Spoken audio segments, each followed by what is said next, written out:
এই ভিডিওতে আমরা ট্রানজিস্টর শান্ট ভোল্টেজ রেগুলেটর সম্বন্ধে জানব। এখন আমরা ভোল্টেজ রেগুলেটরের ডেফিনিশন সম্বন্ধে জানব।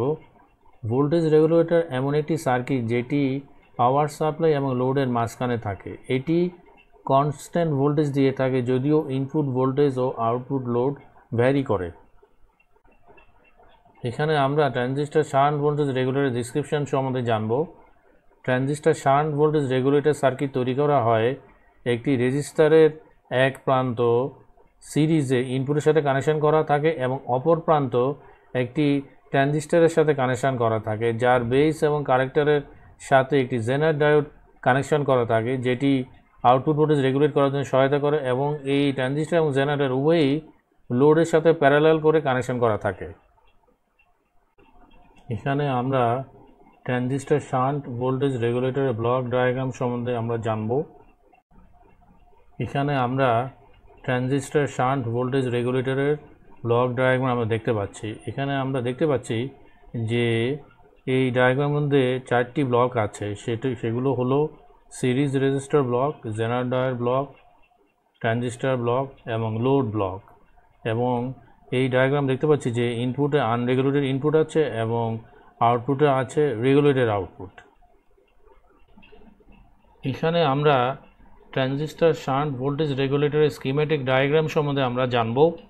এখানে আমরা ট্রানজিস্টর শান্ট ভোল্টেজ রেগুলেটর সার্কিটের অপারেশন সম্বন্ধে জানব। এখন আমরা দেখব যে আমরা যদি ট্রানজিস্টরের এই যে বেস ইমিটার লুপে আমরা যদি কাউন্টার ক্লকওয়াইজে আমরা কেভিএল অ্যাপ্লাই করি, তাহলে যে ইকুয়েশনটা আমরা পাবো সেটি হচ্ছে VL minus ভিজেড minus VB equal to 0 or VL equal to VZ plus VB or VBE equal to VL minus VZ।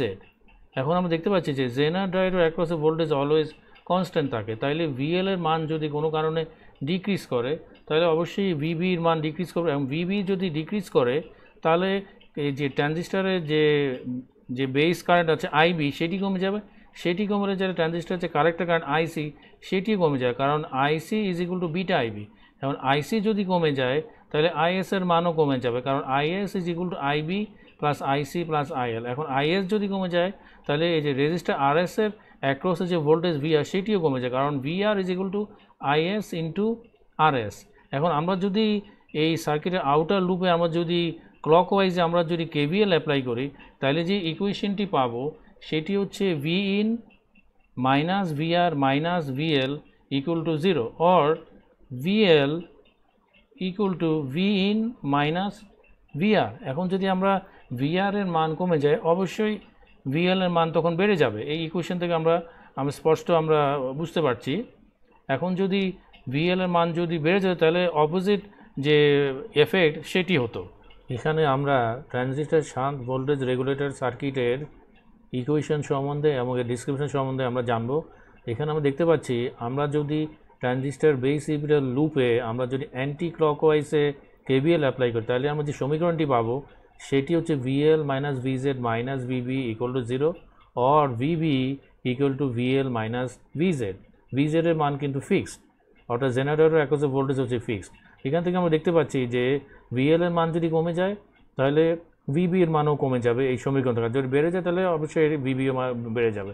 এখন আমরা এই ডিসক্রিপশন আগে দেখতে পাচ্ছি যে যেহেতু জেনারেটরের অ্যাক্রসে ভোল্টেজ ফিক্সড তাহলে আমরা যদি VL কোনো কারণে যদি ভোল্টেজ এর অ্যাক্রসে ভোল্টেজ যদি বেড়ে যায় অথবা কমে যায় তাহলে অবশ্যই এটা VBকে অ্যাফেক্ট করবে। এখন আমরা যদি ধরে নিই VL এর মান ডিক্রিজ করেছে তাহলে আমরা ইকুয়েশন থেকে দেখতে পাচ্ছি যে VB এর মানও যে ডিক্রিজ করবে, তাহলে IB এর মানও ডিক্রিজ করবে।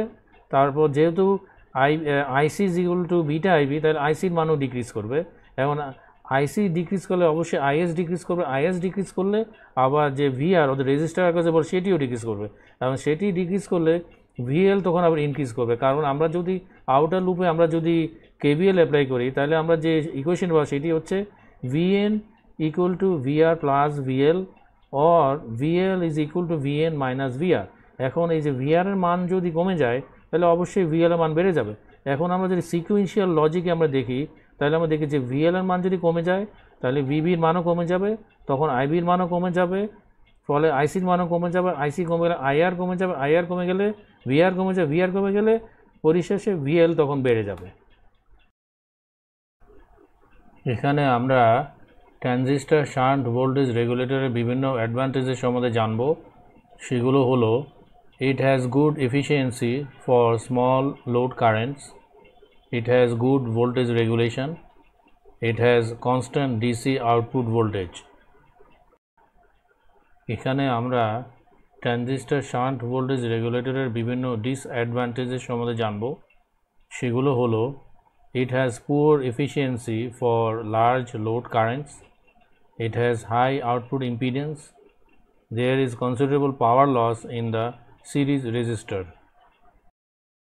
আমার এই ভিডিও থেকে আপনারা কোনো ভ্যালু পেলে লাইক, শেয়ার, সাবস্ক্রাইব এবং বেল আইকনে ক্লিক করবেন এবং অবশ্যই কমেন্ট করবেন। ধন্যবাদ।